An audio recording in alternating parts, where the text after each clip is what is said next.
Bonjour à tous, bienvenue. Je suis ravie de vous retrouver pour cette nouvelle émission, numéro 84, consacrée à l'intelligence artificielle générative, ses opportunités et ses risques. Déjà un an que l'IA générative, portée par ChatGPT et ses consoeurs, titille sérieusement les marques. Après avoir séduit près de 200 millions d'utilisateurs, ce sont les directions métiers, innovation ou IT, qui explorent, testent, voire lancent de nouveaux cas d'usage. Comment l'IA générative repousse les limites de l'expérience client omnicanal, renforce les stratégies marketing-communication et génère de la valeur.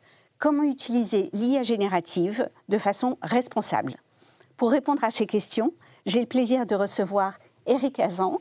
Bonjour. Bonjour Majda. Vous êtes directeur associé senior du cabinet de conseil international McKinsey & Company et membre du comité de direction du McKinsey Global Institute.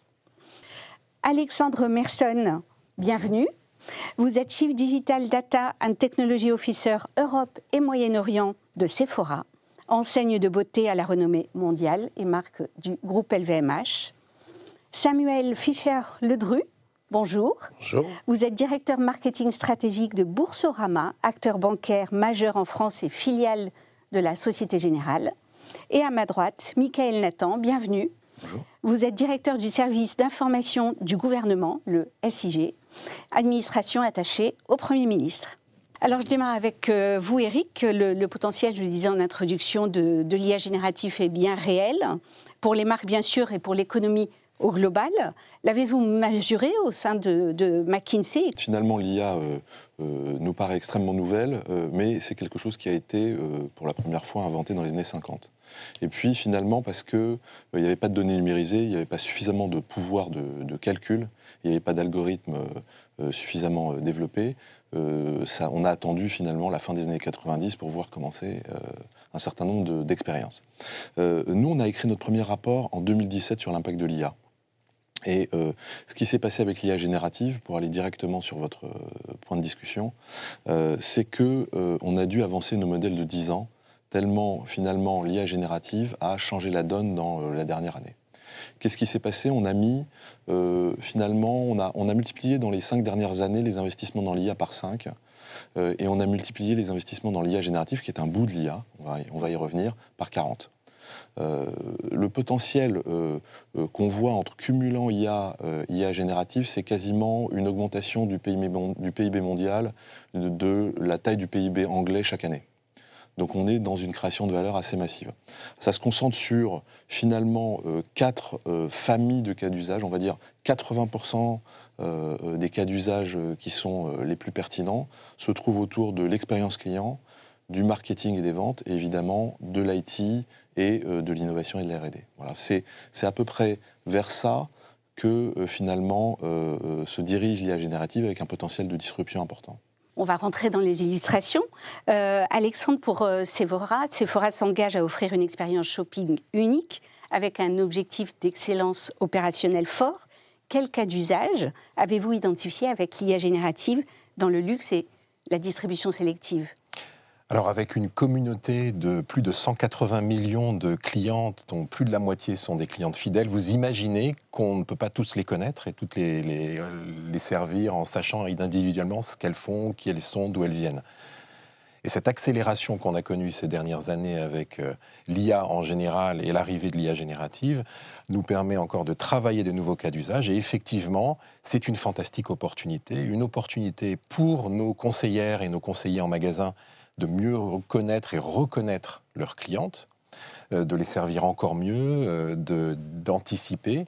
Et c'est pour tout retailer le Graal ultime que d'arriver à une personnalisation de bout en bout de l'expérience. Donc ça, c'est la première opportunité. La deuxième, elle est bien entendu dans nos process logistiques, dans nos process opérationnels, la gestion des stocks, faire en sorte que les produits soient en magasin sur les rayons au bon moment et au bon endroit. Nous aider à faire les achats, le réassort. Il y a un autre élément éventuellement aussi, c'est la formation, l'information. Ces fameuses BA, Beauty Advisors, ou nos conseillers et conseillères de vente, Elles sont formées en permanence par notre université, elles suivent des cours, et les outils que nous leur mettons à disposition pour se former, s'informer seuls, avec des moteurs de recherche, des suggestions, sont extraordinaires. Et enfin, l'environnement. Comment prédire les moments d'ouverture, d'extinction, d'allumage des feux, les économies d'énergie fantastiques que nous avons déjà commencé à réaliser, on le fait en grande partie grâce à des modèles qui nous permettent d'optimiser nos dépenses énergétiques. On a d'autres exemples, et voici les grands cas d'usage. Est-ce que vous pouvez rentrer un peu plus dans le détail autour justement de cette expérience client de bout en bout et la recommandation? Sur nos sites internet, nous disposons d'algorithmes qui permettent de reconnaître, bien sûr, sur la base de l'information qu'on a sur nos consommateurs, de leur proposer les produits qui sont de plus de nature à les séduire, à les aider et à remplir satisfaire leurs attentes. Maintenant, en magasin, on va encore plus loin puisqu'on développe des outils qui permettent, par exemple, à une experte du soin de répondre également à un client ou une cliente qui viendrait la voir, lui poser des questions sur le cheveu ou le parfum, en proposant des outils qui, sur simple reconnaissance vocale, sur simple une question posée à son application de clienteling ou d'assistance, lui dirait voilà les produits qui correspondent aux besoins de ce ou cette cliente. Ou encore d'accueillir une cliente japonaise qui ne parle pas un mot de français ou d'anglais et de lui permettre de s'exprimer dans sa langue et de lui recommander les produits dans sa langue tout en faisant un dialogue complètement transparent entre la conseillère et la cliente. Ça fait partie des usages et je dirais que le mot-clé, c'est de partir de l'expérience de nos conseillères qui sont irremplaçables dans notre dispositif parce que le succès phénoménal de Sephora repose en immense partie sur la qualité du contact et de la relation avec les clients. Et ça, c'est incarné par ces fameuses BAs, comme on les appelle affectueusement. Et donc des outils qui viennent les augmenter ou les aider à servir mieux leurs clients, c'est ça le cœur de nos dispositifs. On n'est en aucun cas en train de chercher à développer des médicaments en quête de maladie et trouver des gadgets. On sort de cette période de bricolage et c'est très excitant et c'est fantastique pour les clientes et pour les collaborateurs.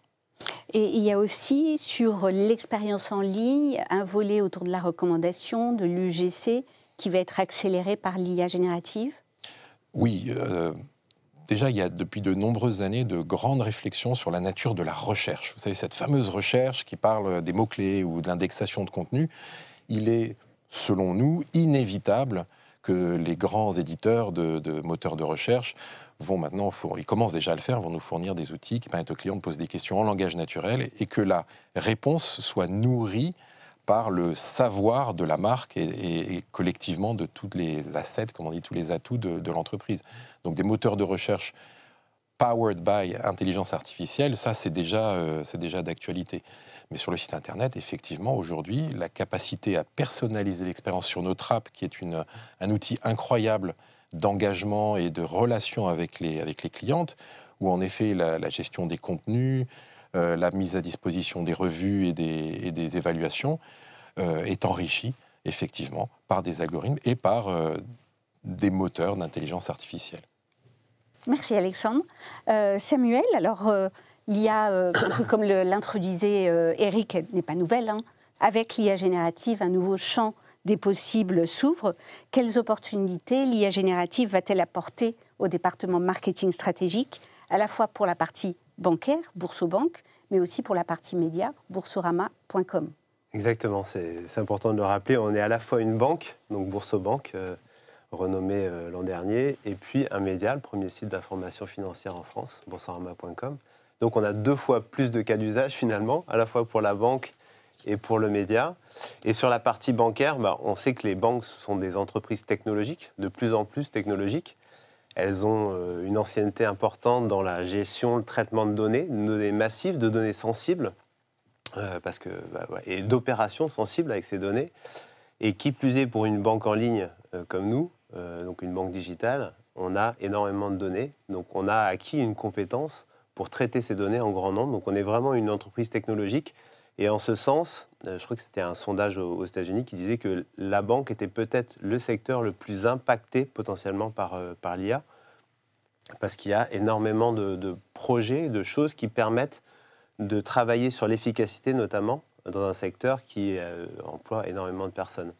Donc, chez Boursorama, on a, comme l'ensemble des banques de la planète, une stratégie, des programmes autour de l'intelligence artificielle. Comme ça a été dit, en effet, ce n'est pas le début d'un programme intelligence artificielle, puisque ça existe depuis très longtemps dans l'entreprise. On a commencé par de l'IA traditionnelle. Alors c'est sûr, c'est moins connu, peut-être moins sexy que le buzz qu'a fait ChatGPT le 30 novembre 2022 quand ils sont sortis, parce que forcément, pour tout un chacun, c'est la possibilité d'interagir de manière presque transparente avec quelqu'un qui ressemble à un humain. Mais on a beaucoup de cas d'usage basés sur de l'IA. Alors on parle de data science. Très tôt, on s'est équipé d'une infrastructure pour pouvoir mettre en place des cas d'usage. On a recruté des gens, des compétences, à notre humble niveau, bien sûr, parce qu'on est petit par rapport à des gros acteurs.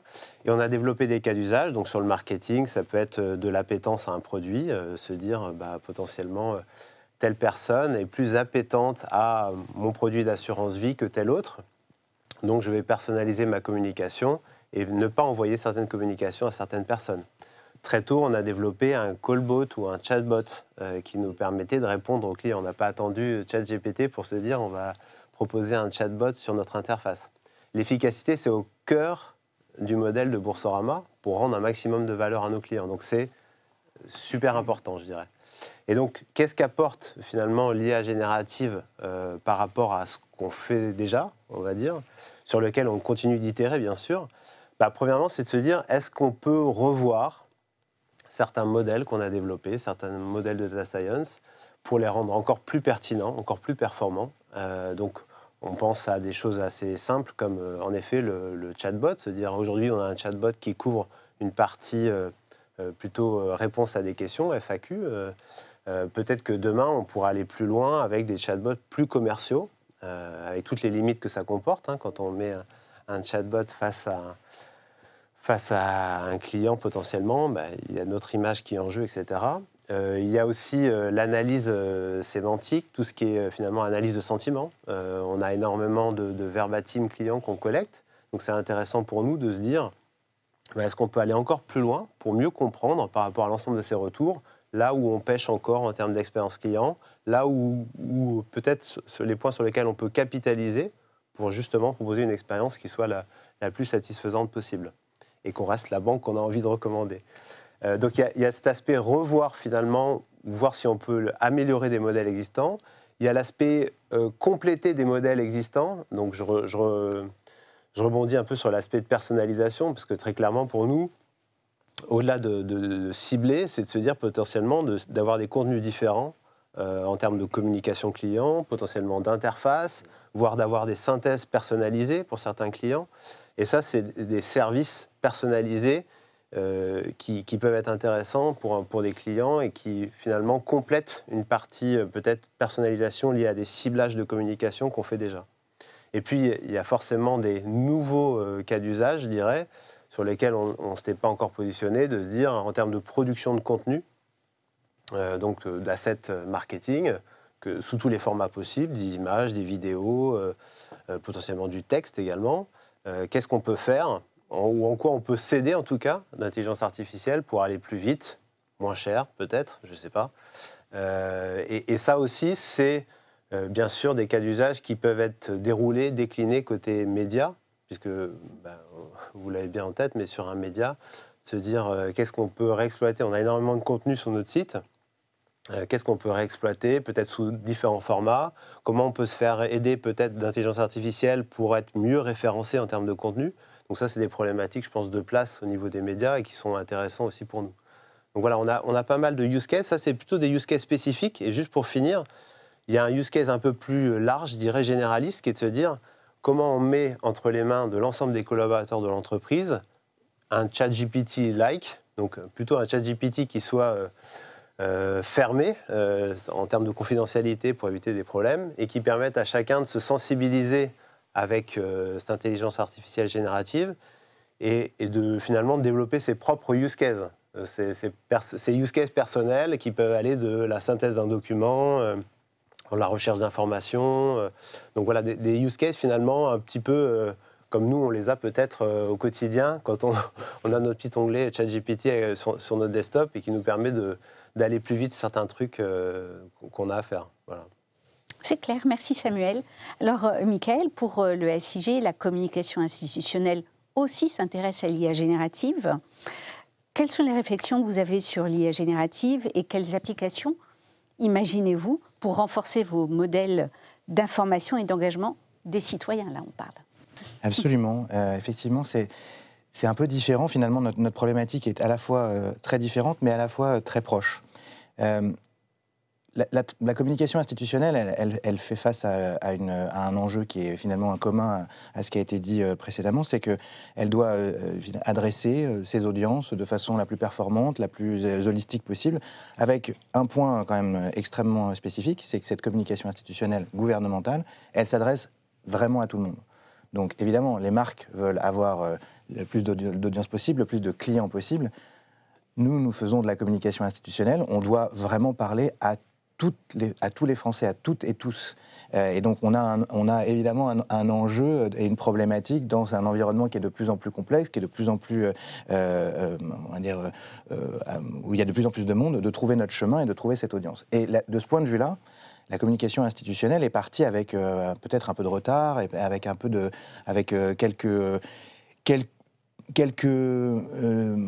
façons de faire qui n'avaient pas encore été transformées. Donc on a eu un enjeu d'accélération et on a eu un enjeu surtout de se dire, si on veut trouver notre chemin, il faut qu'on soit tout de suite au niveau de ces, j'allais dire compétiteurs, mais de ces autres acteurs que sont des marques marchandes, des marques de grande distribution, des marques grand public, qui ont déjà fait leur transformation, qui ont déjà accéléré, qui sont déjà mis à utiliser un certain nombre de nouveaux environnements, de nouvelles technologies, et qui ont déjà su s'adapter.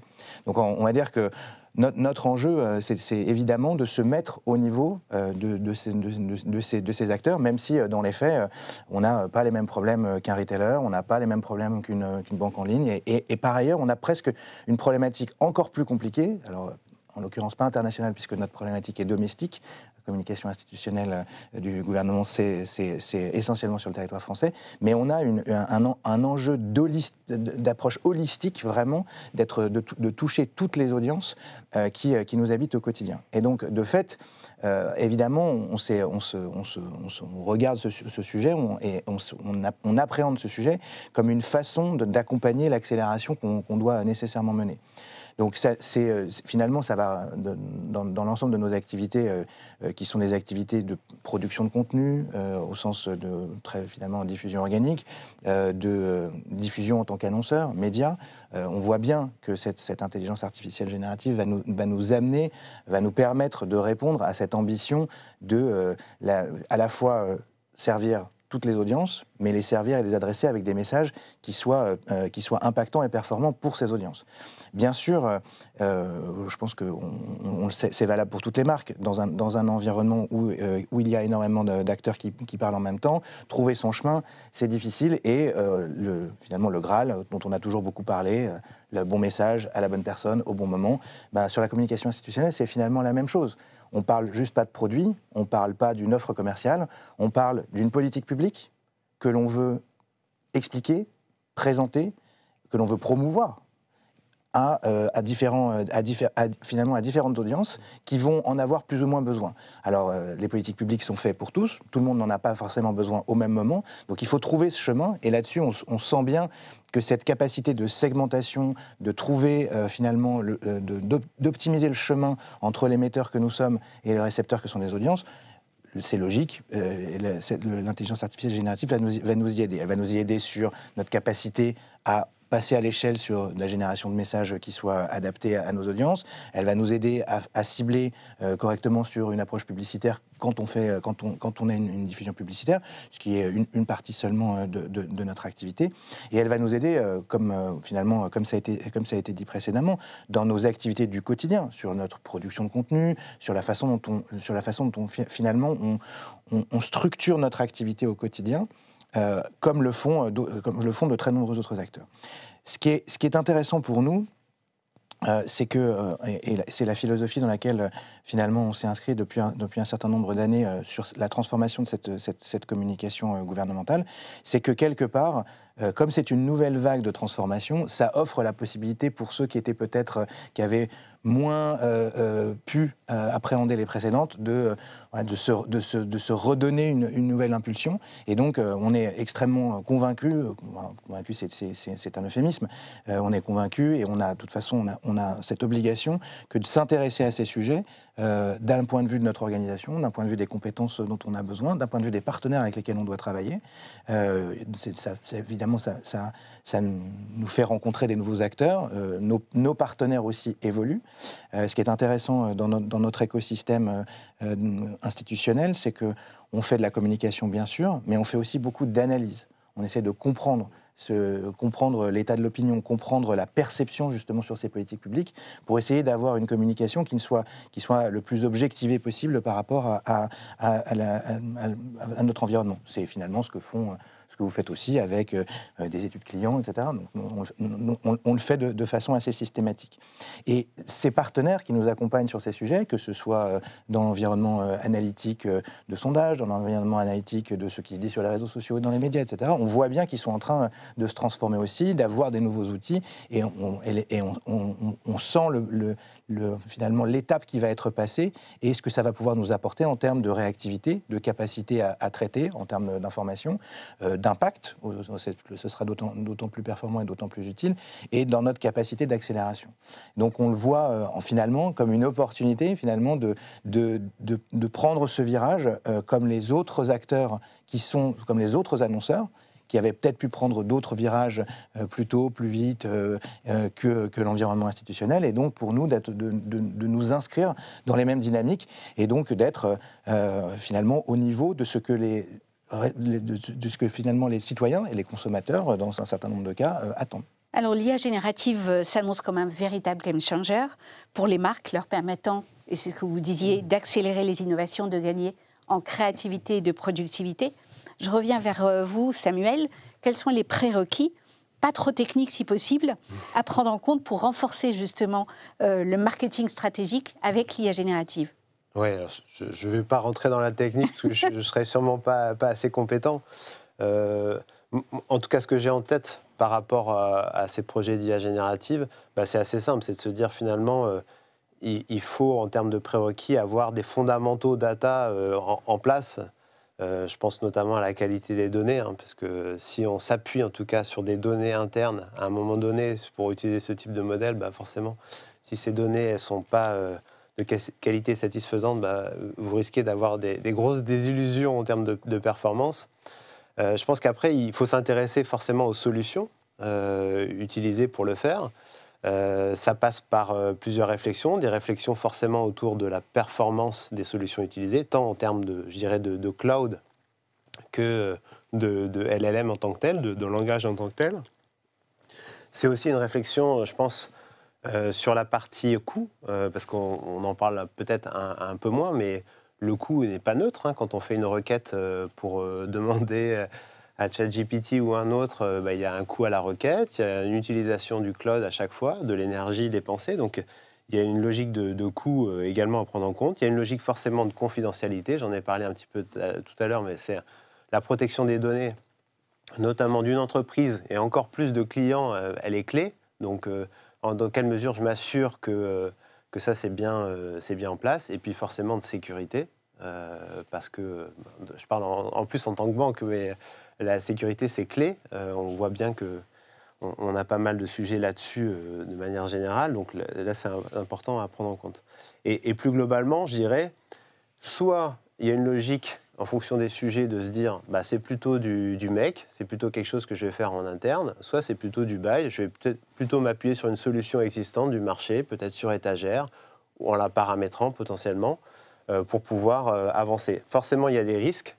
On en a beaucoup parlé, je pense, dans les médias, mais des risques d'hallucination, des risques de biais qui sont présents de longue date dans tous les modèles.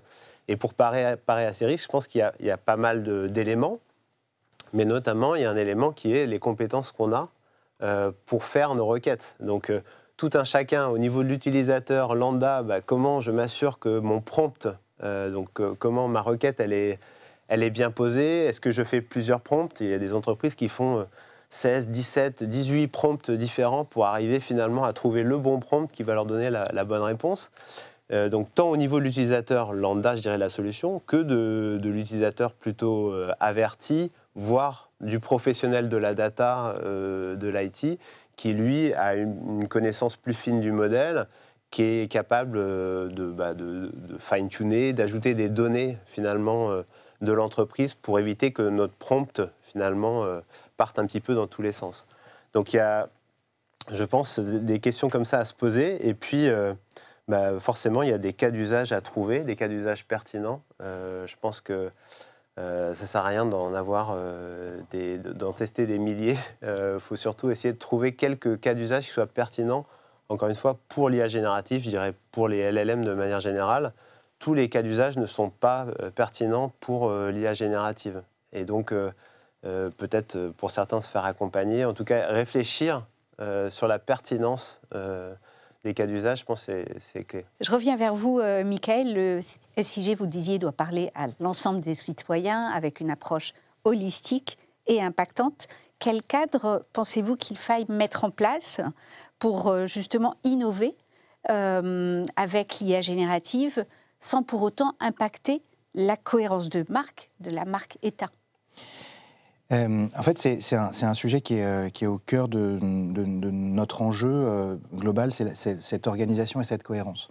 Le SIG, effectivement, est une organisation qui est rattachée à Matignon, et sa principale activité, c'est une activité de coordination de cette sphère interministérielle. Donc, il y a des acteurs qui font de la communication dans tous les ministères. Et donc, on doit trouver, finalement, les moyens de faire de ces différents acteurs un groupe qui a une communication cohérente, puisque chacun parle évidemment dans son secteur d'activité, que ce soit la transition écologique, l'économie, les transports, bref, autant de verticales que de ministères, comme vous pouvez l'imaginer. Et l'enjeu, à la fin, c'est que ces communications soient cohérentes. Et donc, en permanence, il y a ce risque, finalement, de cannibalisation, voire d'incohérence, parce qu'on a de multiples émetteurs qui parlent aux mêmes acteurs au même moment. Et donc, depuis quelques années, on a mis en place, finalement, quelque chose d'assez classique que beaucoup de grandes marques, de grands groupes ont même au cœur de leur stratégie, qui est une stratégie de branding. J'utilise un anglicisme, ce que je n'ai plus le droit de faire, normalement. Même, on pourrait dire d'equity, de branding. En tout cas, de respect assez précis de la marque État. Bien sûr, avec l'arrivée de l'IA générative et la capacité que ça va nous donner en termes de production supplémentaire, d'automatisation, sur toute la partie créative, va se poser la question de l'impact sur la cohérence de marque. Je ne les oppose pas, personnellement, je n'ai pas l'impression que ça va s'opposer, mais en revanche, je pense que ça doit s'organiser. Parce que, ça a été dit, évidemment, il y a encore beaucoup de choses qui doivent être précisées. Ça dépend aussi de la capacité des différentes personnes dans nos organisations à maîtriser ces environnements. Et donc, assez logiquement, on peut prévoir que si on n'encadre pas en termes d'usage, de comment on va le faire, il peut y avoir un effet de débord. Et donc, c'est tout le sujet actuel, c'est-à-dire permettre l'usage de ces nouveaux outils, évidemment, ne pas du tout résister à l'innovation, au contraire, l'accompagner, mais ne pas avoir l'impact de cette innovation qui serait finalement la création ou la recréation d'un niveau d'hétérogénéité ou d'une complexité. Donc, plutôt rechercher un encadrement de son utilisation à travers des partenaires qui pourront évidemment nous aider et qui pourront être les mêmes pour l'ensemble de l'environnement interministériel. S'appuyer aussi sur les compétences de l'État. Il y a quand même un certain nombre de choses qui sont faites au niveau des directions numériques des ministères, avec des innovations qui sont développées, donc capitaliser dessus. Nous, on s'occupe de la communication, on ne s'occupe pas de la dimension servicielle, mais pour autant, il y a un certain nombre d'outils à disposition sur lesquels on doit pouvoir capitaliser. Donc la façon dont on l'anticipe, c'est évidemment pas de ne pas l'appréhender, c'est l'appréhender sans l'utiliser, mais essayer de l'organiser de façon un peu cohérente entre les différents acteurs pour avoir un effet de massification et non pas un effet de dilution. C'est clair, merci. Alexandre, pour Sephora, comment justement aussi vous organisez cette dynamique d'innovation grâce à l'IA générative aussi? Je pense qu'il faut se le dire, l'IA, c'est l'affaire de tous, c'est déjà partout. Moi, je suis venu ici en moto et j'ai été protégé par un airbag qui est piloté par une intelligence artificielle qui elle-même est alimentée par des centaines de milliers de motards. Donc, c'est partout. Et je pense que c'est l'affaire de tous de voir ce que c'est pour ce que c'est, donc d'informer, de se former et de comprendre ce dont il s'agit. Je fais le parallèle en ce qui me concerne. Je pense que cette révolution, elle est aussi importante que celle de la bureautique dans les années 90. C'est-à-dire qu'on ne peut pas l'ignorer, c'est là. Et maintenant, on a un choix à faire. Et ce choix, il doit être fait par les dirigeants, par nos responsables politiques, en entreprise, nos leaders, quelque part, doivent s'emparer du sujet et montrer la voie et forcer un peu la formation, l'information et expliquer que c'est quelque chose qui est là, comment ça fonctionne, quoi en attendre. En ce qui nous concerne, le choix qui a été fait, c'est d'être complètement transparent sur son usage, mais surtout de former et d'informer nos collaborateurs, d'expliquer à tout le monde, qui on est déjà, rappeler quelle est notre identité. Nous sommes le leader de l'omnicanalité, le plus grand retailer omnicanal dans la beauté, notre communauté de plus de 180 millions de clients, c'est une responsabilité qui nous engage, on parlait de branding, et du coup, le rôle central de nos équipes, et que notre objectif n'est pas de mettre en place de l'IA, notre objectif est de mieux servir, encore mieux, continuer à servir nos clients, un peu comme des restaurateurs forment leur maître d'hôtel pour faire des recommandations adaptées à leurs clients, tout simplement. Et aussi, donner plus d'options et d'opportunités à nos collaborateurs de se développer. Donc, je dirais exemplarité, formation, information et, dans notre cas, canaliser l'enthousiasme.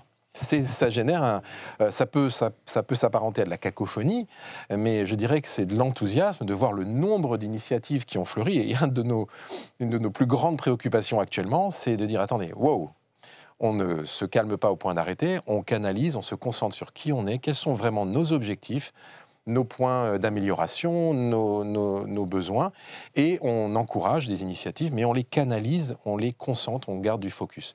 Je dirais que c'est ça, c'est la manière d'aborder les choses chez nous. Merci Alexandre.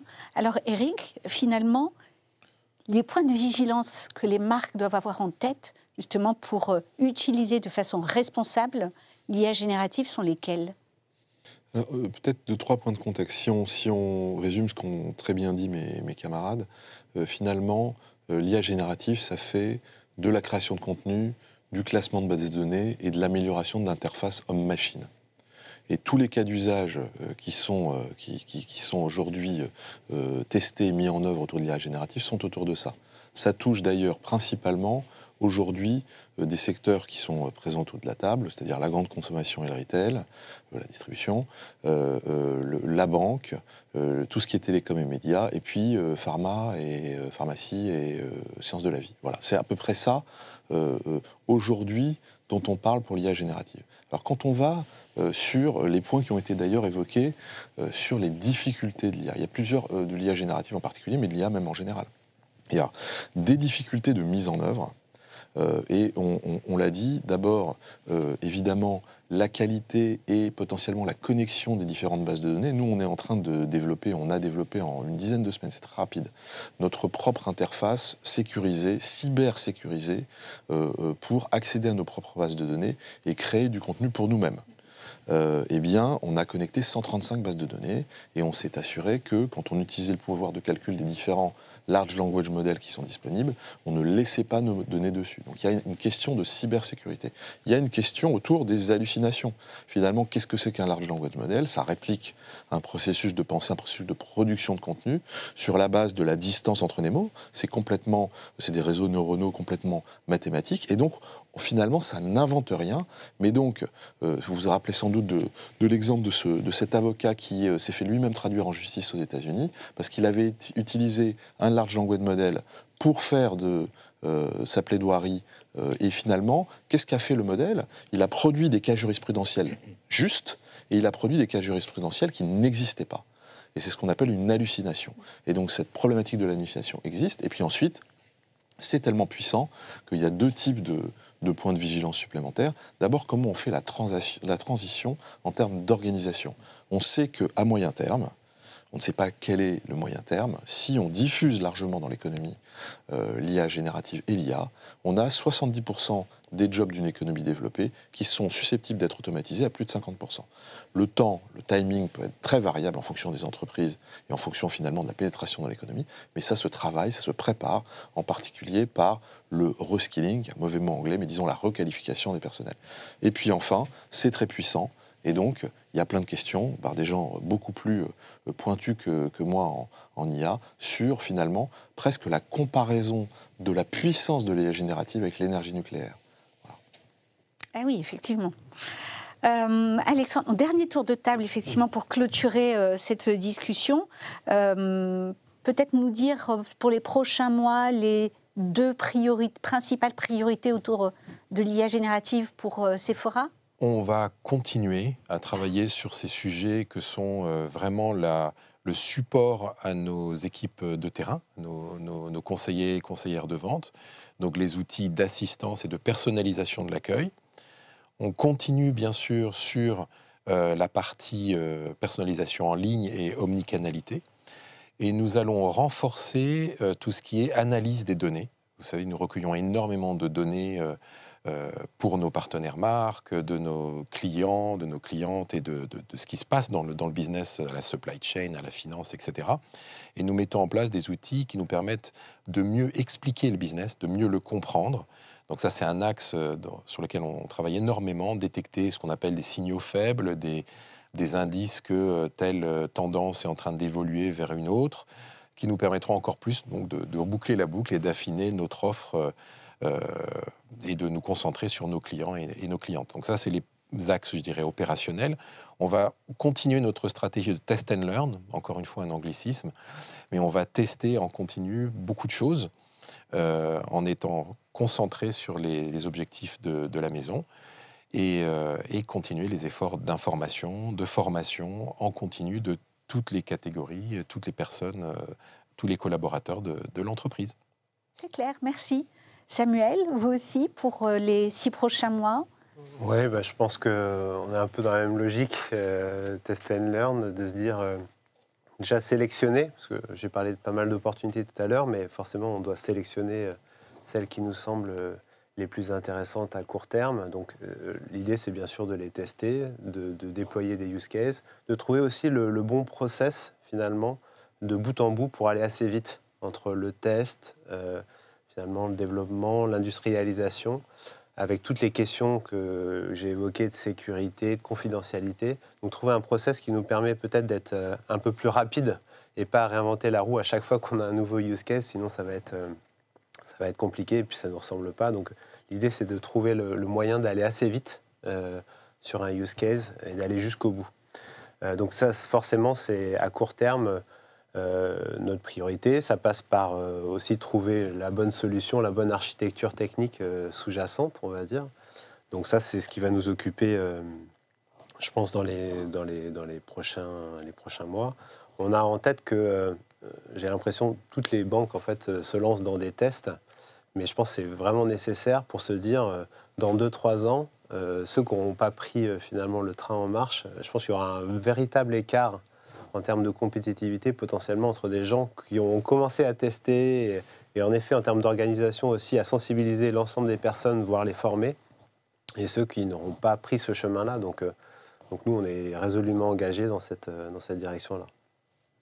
Michael, au sein du SIG aussi, quels sont peut-être, qu'est-ce que vous devez encore anticiper pour adopter l'IA générative ? Je pense que, on est tous dans la même situation. Nous, on doit se mettre à une forme d'usage. En fait, il faut commencer à avoir de l'usage de ces outils. Après, ce que ça pose comme question évidente en particulier pour l'information que l'on diffuse, pour la communication institutionnelle, c'est la transparence. Et donc, évidemment, il y a l'usage. sur lequel on doit travailler et on doit se familiariser un certain nombre d'outils, évidemment, de ne pas rater certains virages, donc les prendre en même temps que le reste des acteurs du marché, mais en même temps se poser la question de la singularité de ce que l'on est. On fait de l'information et de la communication institutionnelle, on promeut des politiques publiques, donc quand on commence à utiliser évidemment de l'IA quelque part dans la chaîne, que ce soit pour produire un contenu, que ce soit pour produire une image, que ce soit pour optimiser la diffusion de ce contenu, il va nous falloir une transparence absolue vis-à-vis de nos audiences sur la façon dont on l'utilise, dans la façon dont on l'identifie, pour dire, bah voilà, ça a été fait de telle et telle façon, ça respecte un certain nombre de règles, de bonnes pratiques, de façon à ce que ce ne soit pas perçu comme étant une manipulation, une façon de flouer ou de flouter d'une certaine façon qui est le diffuseur et la façon dont on arrive jusqu'à notre audience. Et donc ça, c'est essentiel pour nous. C'est-à-dire qu'à la fois, il faut qu'on l'appréhende, et à la fois, on a conscience d'une forme de complexité supplémentaire de par cet environnement. Et évidemment, moi, je pense qu'il y a un enjeu fondamental aussi auprès des collaborateurs, des agents, parce que j'aime bien cette idée de canaliser l'enthousiasme. Je trouve que c'est très juste. Ça génère beaucoup d'enthousiasme. Et en même temps, ne pas répondre à l'enthousiasme, c'est potentiellement gérer de la frustration. Et en même temps, y répondre de façon trop rapide, c'est générer d'autres difficultés derrière. Donc cet équilibre, c'est essentiel pour chacun d'entre nous, mais il faut qu'on arrive à le trouver. Ça fait partie de nos prochaines étapes. Merci, Michael. Le mot de la fin, Eric. 2 recommandations à donner aux professionnels du marketing, de l'expérience client, du digital, de la com, pour justement adopter de façon responsable l'IA générative. Écoutez, la première serait de tester absolument, et probablement de tester sur des cas d'usage qui ne soient pas finalement si disruptifs. Par exemple, tout simplement la recherche d'informations, l'interface avec des clients dans un contexte extrêmement précis. Je pense que ça permet aux équipes de monter en compétences. Très rapidement, l'idée d'avoir un centre d'excellence qui peut tester des cas d'usage plus complexes et les sélectionner en fonction de leur retour sur investissement et de leur faisabilité, c'est ça qui va faire la différence. C'est un facteur de compétitivité pour toutes les directions marketing et toutes les directions générales. Et donc, si on ne prend pas le train, il va partir sans nous. Eh bien, merci beaucoup à tous les 4 pour vos partages d'expérience et le partage de vision aussi. Et je vous donne rendez-vous pour une prochaine émission. À très bientôt. Merci.